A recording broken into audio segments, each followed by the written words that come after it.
Hi Rahul, thanks Hello. again. Thanks for making time for the second episode. Absolutely fine. Cool. So let's talk about sustainability practices, right? Sustainability has been growing in prominence, right, all over the world, and India is also doing a lot of things to keep pace with the market. So, how do you see these practices being adopted by Indian FMCG companies? What are they already doing, and what should they be doing differently?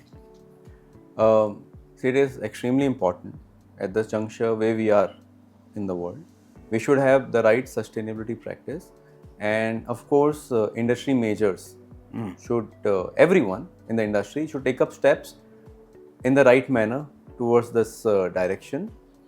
What I do see that there have been some progress happening in terms of the packaging, in the way waste is treated, the way water is treated during the manufacturing processes, some amount of recycling of plastic, jars, wrapper, paper is being happening, and many organizations have also changed the way they do their secondary packaging, okay, which in a way eliminates a lot of plastic and also in a way reduces dependence on materials which cannot be degraded, right? So having said that, what I still believe that sustainability at its core hasn't been absorbed internally by every organization.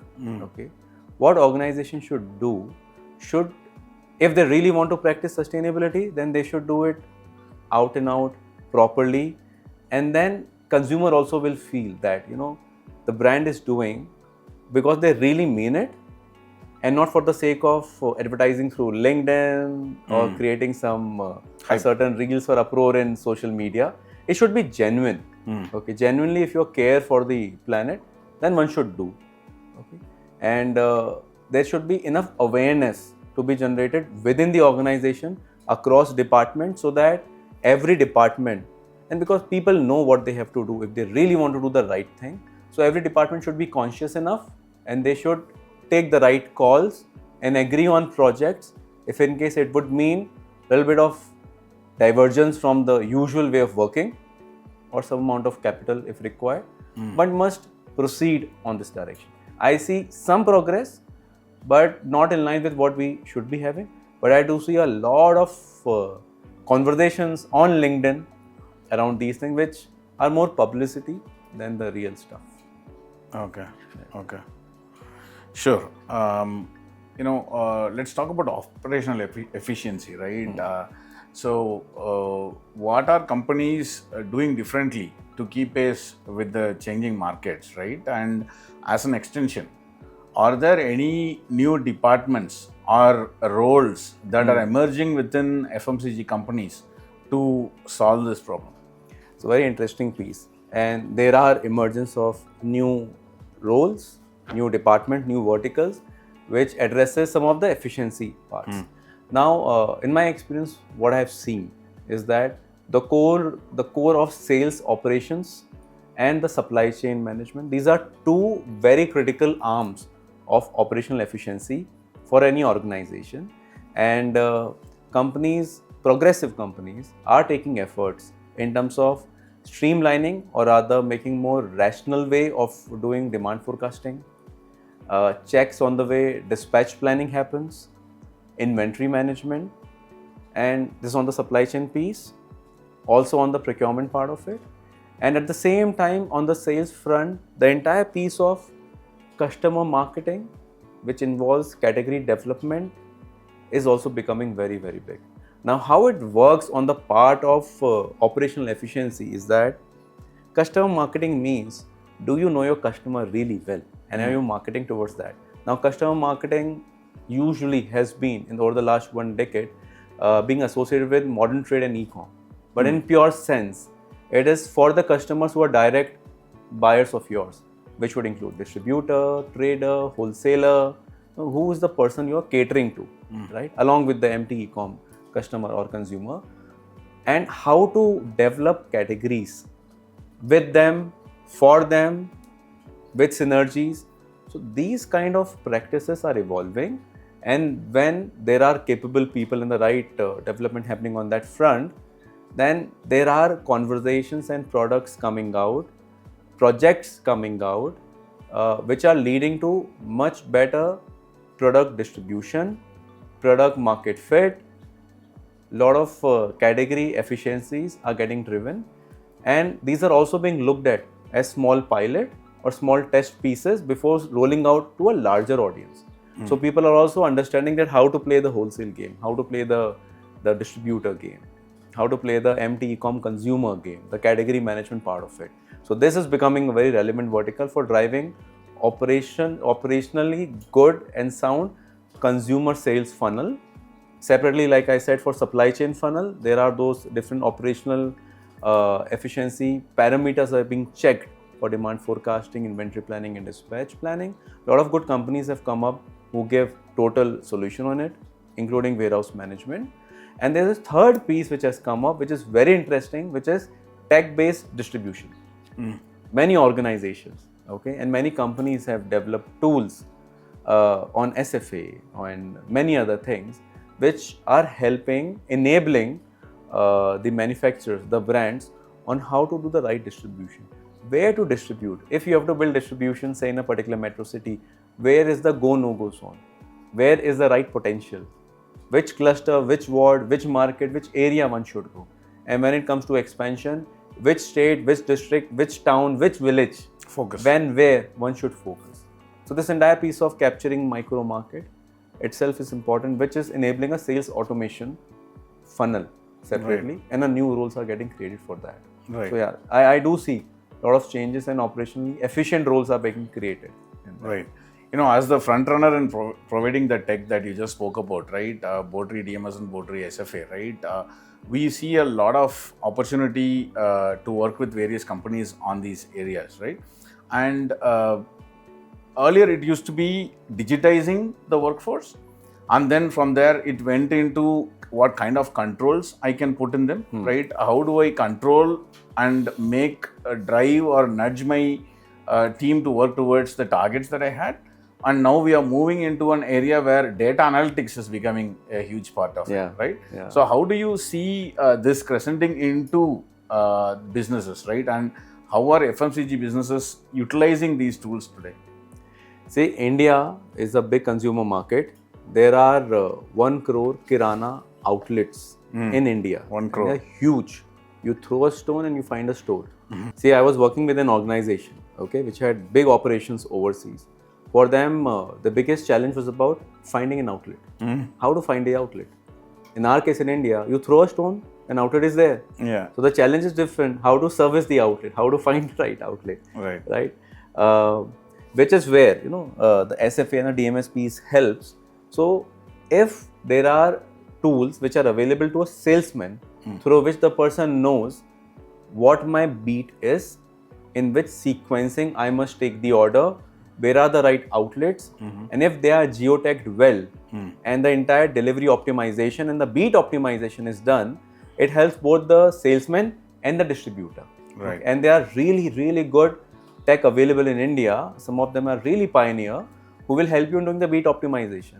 In the outlet let long capturing, the geotagging, the fine geotagging, and also leading to a proper delivery optimization.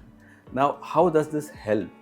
Is that when you integrate this thing with DMS and further backend with the organization's ERP, if SAP in that manner, one can directly link inventory to the final outlet availability, which is a beautiful process. And this can only happen if there is automation, there is speed, and now I believe AI. And the AI can really transform this entire piece of it. Now think about it, if there are 1 crore outlets and the organization says that, listen, we have to go to a direct reach of say 5 lakh outlets. Okay. So one should be very clear and precise which market, which area. The tools are going to help. Okay. Right. And when one decide that this is the market where we have to put a distribution, what should be the frequency of distribution? And once you go to those particular outlets, instead of asking the outlet, what do you want? The tool should suggest this is the kind of pattern of products you usually buy, right? You usually take, right? And this is the suggested kind of order. Okay. See, for example, there are people who are trained from big colleges, IIT, IIMs and everything. They are putting algorithm to understand what to sell. But finally, what do? We go to a kirana outlet and say, "Kya chahiye aapko?" That's counterintuitive, right? Right. You're expecting the person to know 5,000-6,000 SKUs, okay, and how the sales rated. Yeah, of course, the Indian kirana walas are brilliant. They are the best in the world. But hello, they can't remember 5,000 SKU sales rate, and the first thing they'll say is that nahi bikta hai, chalo, chalbe na. Right? They'll say that. So the better thing would be if the tool, and many people are deploying it, some are in the advanced stages, could do predictive selling, could do assistive selling, and more importantly, flashing what people have bought, what they should buy basis the previous history of being bought. They can just do a scanning of the categories available, through which, okay, it's one scan set through which the software, the tool should tell, listen, these are the kind of products available, hence ask the retailer to buy X, Y, Z SKUs of ours. Okay. Point in case, we have a pasta masala. We are really big. We are number one in gourmet pasta, and we have pasta masala. Now, pasta masala is an accompaniment when someone is making pasta. Now, when our salesman goes to the market, what will he do? So, you have taken our pasta last week. This is the stock which has become lesser. How much more do you know? Do you want? The retailer will say, whatever number comes to mind, give me 1 case, 2 case, I don't want, and all those things. But what about if we are accompanying that person? What we will say? Please ask him for the sauce, pasta sauce. Ask him for pasta masala. But what if, okay, he just uses the tool, do a scan of the outlet, and we have already fed everything from the back end that if you see these kind of images, which means the outlet is already selling these kind of stuff. Correct. And the pop-up emerges, okay, must try pasta masala, pasta sauce, and ask the outlet. Okay. And say, sir, you want pasta masala? I see. You don't have ours, right? So these are the kind of things which should enable the salesman to take effective ordering. That is the biggest challenge which organization faces, and organization spends loads of money on training, coaching, guiding, shouting, the regular sales way of doing things to make products sell. But the beauty is that if your salesman, in a very idiot-proof manner, gets assistive selling through automated tools and also knows in which sequence he or she has to take the order, it makes life so much more easier for them. Right. So what used to happen through the book way, the traditional practice, the same thing gets automated in a manner which makes things easier for the salesman, the job is done. Then all the smart people in the head office, whatever they are designing the RTM, will in reality get translated into execution on the ground. So good tools are there, many are work in progress, and I believe AI will change the way entire SFA and the tools which are there right now in next 2 years. I believe the entire model of selling also will change. Absolutely. I think that's. I have to tell you. Actually, we do have a product currently that does exactly what you said, right? Oh, so you take photographs of shelves. It looks for what products are missing, and then recommends them. Or it also looks at your competitors' products and it automatically gives you a share of shelf. It gives you a set of view on what you should be selling, right? Plus, you pair it with something called as a product recommender. It also uses an algorithm to see minimum order quantities and what is selling in that area to tell the salesperson to specifically tell the shopkeeper, hey, these are the other products that are selling in your area. Your competitors are buying it and selling it. That's very nice. And you are not doing it, right? Very nice. So we offer that as well as a part of our package. It's a brilliant thing which you have. See, the tool which any company, including yours, prepare should work on only one insight, and that insight is that Kirana person doesn't have time to give order. You go to the Kirana person, there will be 5 salesmen, and he will think everybody will come, 5-6 minutes I have to spend with that particular person. The task should be simple. It should be such a tool, you click pictures, you do some jugglery around with your phone, and what you get in the end, you get suggested order. And you tell the person, listen, Mr. XYZ sir, according to whatever you have, this is the kind of order which can come in. Now you tell me what to eliminate. So you do the thinking for them. For them. And then get their approval. Absolutely. Right. don't make their life difficult. There'll be 100 salesmen going every single day. Right. And then there are organizations which will put 3 salesmen for the same brand. So, Okay. see, think of the Kirana person. Right. What life he's having. Right. Makes sense. One other view I was thinking about, right? If you look at distributor management system, the DMS and the SFA, right? Their use case really comes into fusion when they are integrated with other solutions of the organization, right? Are there any successes or case studies like that you would like to share from your experience? See, both SFA and DMS integration will help any organization to see ordered booking to actual delivery happening in the market. Okay? If they get linked to the ERP of the organization, the entire warehouse management piece also gets sorted. I'll give you 2 examples from my past experiences. In one of the organizations, which is a large organization I worked with, okay, they have put in processes where the entire inventory of the warehouse gets linked with the inventory at the distributor point to the extent that distributor doesn't have to carry more than 1 day or half a day of inventory. Okay. And the entire piece is linked with the SFA.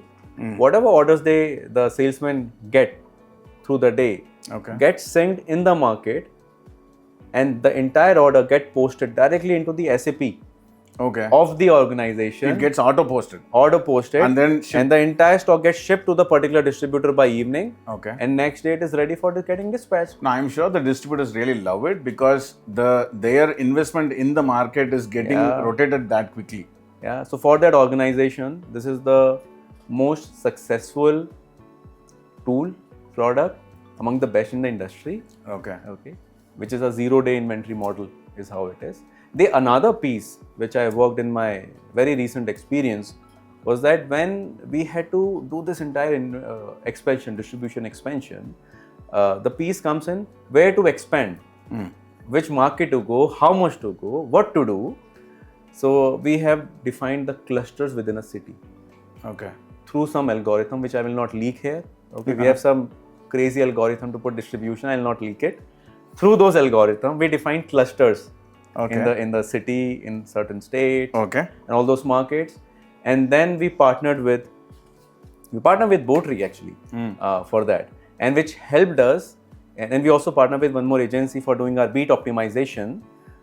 Through that, what happened was that we were able to make scientifically defined beats, and the DMS of Botree helped us in putting the beats in a particular sequencing. And there was a beautiful thing of navigation through map. So when the salesman was going to the market, he just has to click that button. It navigates that which way, right, left, straight, or whatever the outlet is there. It made life easy so much for the salesman with whom there is no language conversations then. Okay, so the person can be navigated. Other thing what we did to integrate with that was that all our orders, the SKUs, we made a generic name along with a photograph. So usually what organization does, the material description of SAP becomes the product description in the SFA. Okay. So for example, XYZ product, grammage so much, so many packs in a carton, only promo. Right? Big description is there. That's the name of the product. That's the name of the product. Okay. However, what does the retailer feel? Retailer says, Lal wala dena. 10 rupees wala dena. That's how the retailer talks. Right. You make it simple. Generic name and the grammage and MRP with it. Simple. Don't make life complicated for the retailer and for the salesman also, along with the photograph. Right. And when someone wants to know more details of it, you click it, it has all the details alongside. Yeah. It made life easier for the salesman. It made life easier for the retailer. And because of this entire beat optimization and this entire map navigation thing which Botree helped, it became so much more easier to open outlets. Then the resistance from the salesman is very less. So salesman sees the solution as a partner instead of, and not as an inhibitor. No, otherwise, usually salesmen have this habit. I've seen in my experience, they'll say, sir, it doesn't work, sir. Very difficult, sir. I'll take the order, towards the evening, I'll punch in.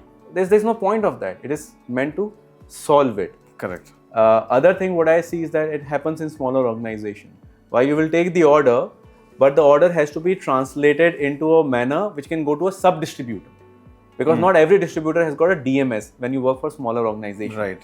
So the issue happens is that the person takes the order in the PDA, in the SFA app, and then converts and then takes the same order, puts on WhatsApp of that particular distributor. So with Botree also we had this solution that entire order could be exported to Excel and directly it can go. Again, made life easier because our salesman used to end the market by 3:30, 4 o'clock, saying that, sir, I have to send this WhatsApp to distributor, I have to go, I have to put everything in Excel or take a bill. Why to have all these things when you have distribution model? And while you are veering towards digitization, you're veering towards operational efficiency in these things, I must tell you that we have put up, and it's a very good practice, which is there in Weikfield also now, we put up a system called Command Center, where there are these group of control tower people in the organization who are mapped with around 80 to 100 salesmen per person, and they do morning to evening call 3 times, a regimented call with the regimented KPIs, having conversation with the salesman. Have you reached the market? Have you started XYZ thing? And then they have another piece at 12 o'clock which tell them, listen, you are supposed to do calls so many by now. What are the trouble you're seeing? I am seeing that you are not moving further. You are there in that location for a long time. What happened? It's like those police watchtower. The same thing happens in the evening. Initially looks like a surveillance thing, but eventually the salesman says that is very helpful because sometimes our executive is not able to tell us how much eco we have done, where are we lacking, even though it's coming in the app. But if someone tells me, it's helps us like a it guidance. helps us to navigate and all. Right. And sometimes we are able to raise our grievances or concern immediately when the call comes in. Okay. So yeah, it's a mix of many, but done in a manner which is quite clean with a straight head objective in mind. Make the life of Kirana wala and salesman easier through solution, and don't do too much of algorithms in making the tool look really great. Yeah. Superb. So very good insights. As we come to wrap up the discussions, right? Can you give us some best practices, or must-do advice for to future-proof and to ensure that brands are making their products relevant and improve their sales in the future also? A very basic thing is, I will say, either a best practice or my advice for myself and for everyone: stay extremely rooted. Okay, your voice should go to the last possible decimal in your entire team. The one from the product side is consumer. What consumer is really asking for.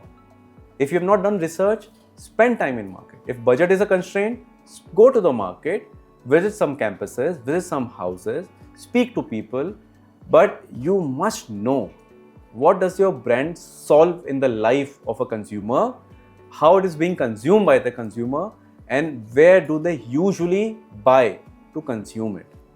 And the second thing, from the life of a sales and distribution, your salesman should be extremely clear on what exactly the organization wants. That person is the voice of organization in the market. If the tools, the processes, the things are made which makes it simpler, far simpler for a person who has just cleared 12th or may not have cleared 12th, someone whose life is all about earning a certain, is a gig worker, make life much more easier for that person so that he or she is able to carry the message in such simple words, such clean understanding, that their attachment and emotion towards the organization only grows stronger and they do the things which you really want. Don't make it very complex. We can do all those things for jazzy presentations in head office. It doesn't work in the market. Stay rooted, stay as basic, as fundamentalist as possible. Things will fly. Yeah. Sure. Thanks a lot. Thank you so Rahul, much. Again. Thank you so much. Very insightful. Thanks again. Thank you.